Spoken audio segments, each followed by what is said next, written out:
Alright, hello guys and welcome to part B. Now today we're going to be talking about the actual strategy itself. Alright, now there are some rules to trade in the O.B.O.S trading strategy, and I'm going to take you through it. Right now, first of all, in order to take a trade, you need to make sure that the William percent range, the stochastic oscillator, and the consumer channel index, or they call the commodity channel index, sorry, have all crossed either the overbought zone or the oversold zone. They should all cross it. So in order to take a puts trade, right, for the overbought, because once the asset is overbought, you're expecting the price to drop. So in order to take a puts trade, what you do is you wait for the asset price to cross the overbought zone for the William percent range. You also wait as well for the asset price to cross the overbought zone for the stochastic oscillator. Then you wait again for the asset price, all right, for the consumer commodity channel index to also cross the overbought zone for the consumer, the commodity channel index as well. Now when this happens, that means you take a put trade. Now until all three have crossed, you do not take a trade. So for instance, in this case, if you look right here, once the asset got to this point, all right, this particular candlestick, you will notice that, all right, the William percent range had not crossed yet, all right, but the stochastic oscillator had crossed. Are we good? But you wouldn't take a trade. And the same applies here as well. You could tell that when you get to the commodity channel index, it hadn't crossed, all right, but it crossed right here. When you get to this candlestick, it crossed. Now once it crossed, you notice that all three crossed. It has crossed here, it has crossed here, and if you notice carefully, you notice it has crossed here as well. All right, now when this happens, what you do is you predict a put trade. All right, now this is your first trade. So for your first trade, usually you're supposed to hold it for 10 minutes. Now 10 minutes meaning that you're on a 5 minutes chart, remember. So this candlestick is 5 minutes, this candlestick is 5 minutes. So if you hold it for 10 minutes, you're going to win your trade because you're predicting a put. As you can see right here, it will close right here and you will win your trade. Now another thing you should note is to take a second trade, what I call a cushioning trade. That means that you took a trade right here when it closed. Are we good? Now what you notice for the next 5 minutes, it still has to be in the overbought zone.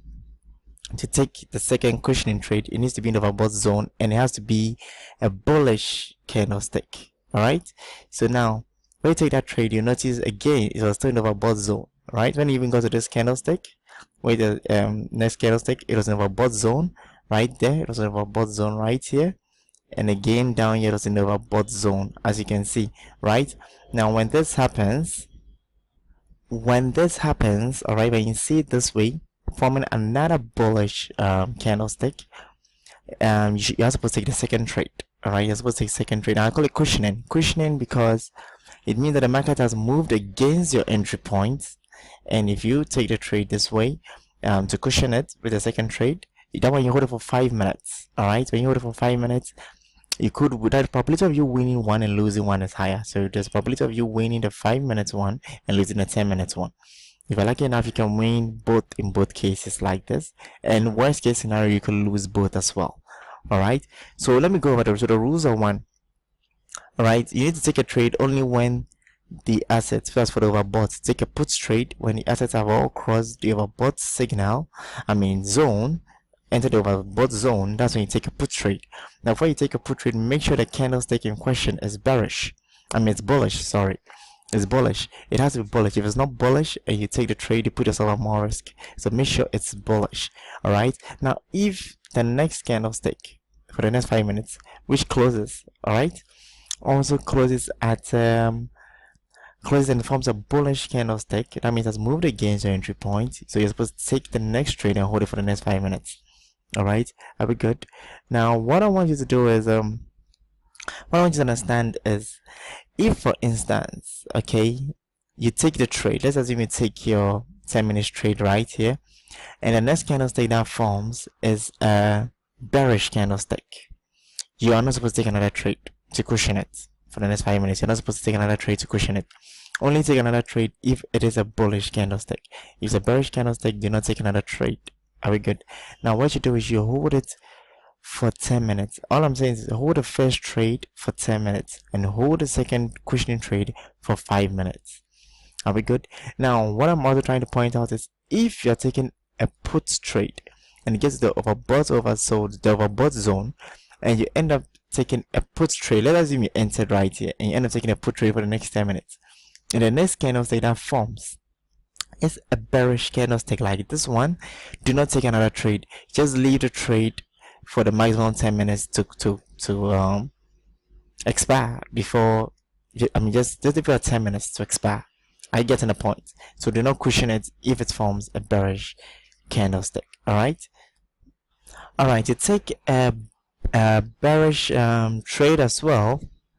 A bearish trade as well. Where is it? Okay, to take a bearish trade as well, the asset, I mean, how do you call it, a call trade, sorry, to take a call trade as well, the asset has already entered the oversold zone. As you can see, all three must enter the oversold zone. So, and once they enter the oversold zones, you predict a call, meaning the asset is going to go up. Alright, the asset price is going to go up. Now in this case as well, what you do is you only take a trade when the candlestick that closed, for instance in this case that closed, is in the oversold zone. So once it's in the oversold zone, as you can see right here, it's in the oversold zone right here, the oversold zone, and the candlestick is bearish. Remember, once it's bearish, you end up taking a call, which means it's gonna go up. So now, as you can see, the next candlestick that formed next to it was a bullish candlestick. Now once it's a bullish candlestick, you are not going to take another trade. Then you're not going to cushion it for the next 5 minutes. You're not going to take another trade.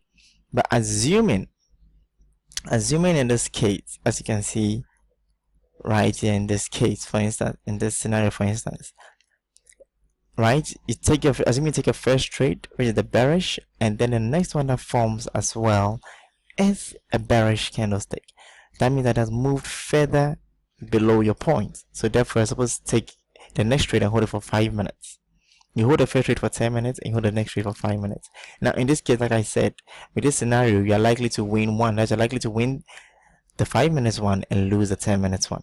Alright, now let me show you one other thing that you should take note of. That's why I ask you to practice money management, which is it could move against you 7 times in a row, 8 times in a row. It is possible. In this case, for instance, it could move against you right here. It could move against you right here again. Are you seeing it? So I mean you could lose 2 trades in a row right there. Are we good? Now as you can see, the market was totally in the what's called oversold zone for quite some time. Alright, now the market could move against you even though it could be in the oversold zone as a signal. For instance, in this case, okay, we're supposed to take it right here. Okay, give me a minute, let me show you one. Okay, great, I got a perfect example, and a perfect example is this, for instance, this particular scenario. Now you notice that the asset for this candlestick, right, remember it had crossed into the overbought zone, that crossed into the overbought zone, so meaning that we're supposed to take a put trade. Now if you notice carefully, you realize that, right, for the next candlestick that formed, they moved against us. So we're going to take a first trade here, hold it for 10 minutes. Now it's moved against us. We're going to take a second trade, hold it for 5 minutes, but we're going to lose our trade. Can you see that? Because it moved against us again. Now we're going to take a next trade, hold it for 10 minutes again, take our next one, hold it for 5 minutes again, and we are going to lose our trade because it's going to close here. But we are going to take a next trade, which is going to cause us to hold it for the next 10 minutes, where for the next 5 minutes it's moved as a bearish candlestick. So therefore we're not going to take another trade, but we're going to wait for the market to close within the next 10 minutes. Now in the case, it's usually closed at the same price. Are you getting it? The same price. So we could either win or lose a trade depending on our entry point. Are we good? Now what you notice is it's still in the overbought zone, and still in the overbought zone again. So we're still gonna take a put trade again. Alright, so to take a put trade, if you take a put trade, you're going to win this trade because it's still moved down right? We're not going to take another trade. We're just going to wait. And even though the next one formed bullish candlestick, we're still going to win the trade because we took the trade up here and it closed down here. Are we good? So I hope you did get a strategy itself very well. If you have any questions, just let me know. But that's how the strategy works in general. All right. I hope you learned a lot. Okay. Alright, so for more information on binary options and trading, I will advise you visit my website, binaryoptionstradingexplained.com, to get more information on binary options and trading as a whole. Now, that's what I showed is what is the entire strategy, how it works. Alright, you take a put trade when it enters the overbought zone. That's all three indicators must enter the overbought zone. You take a call trade when all three enter the oversold zone. Alright, now your first trade that you take, make sure you hold it for the next 10 minutes. The second trade you take, that if you're taking a put trade and the next candlestick that closes next to your signal entry candlestick is a bullish candlestick, you take another trade and you hold it for 5 minutes. Alright, now the same applies to if you're taking a call trade and the next candlestick that forms next to your signal entry candlestick, which is a bearish candlestick, is also bearish. Then you end up taking the next trade, which you hold for 5 minutes. All right, so that's how you take your trades. Now have it at the back of mind that it could move against you, like I showed you earlier. So you're likely you can lose like 2 or 3 in a row, or 4 or 5 in a row. That's why I ask that you practice money management, and if you practice money management, you will always be able to recover your losses. All right. I just didn't want to make this video so long, so I tried to rush through at the last minute. So what I'll do is, if you have any questions, if you didn't understand anything about what I taught, I will ask you to leave a question down in the comment section below, and then I will respond to you appropriately. All right, so basically this is how it works. Now, one other thing you should know is, if you take your first trade and the next one that forms next to your entry signal candlestick moves in the direction of your expected closing price or closing your predicted direction, do not take the next trade. Assuming it's in the overbought zone and you predict a put, and the first candlestick, your entry signal candlestick, which is a bullish candlestick, you end up predicting a put, and the next candlestick that forms next to it forms a bearish candlestick, you do not take another trade.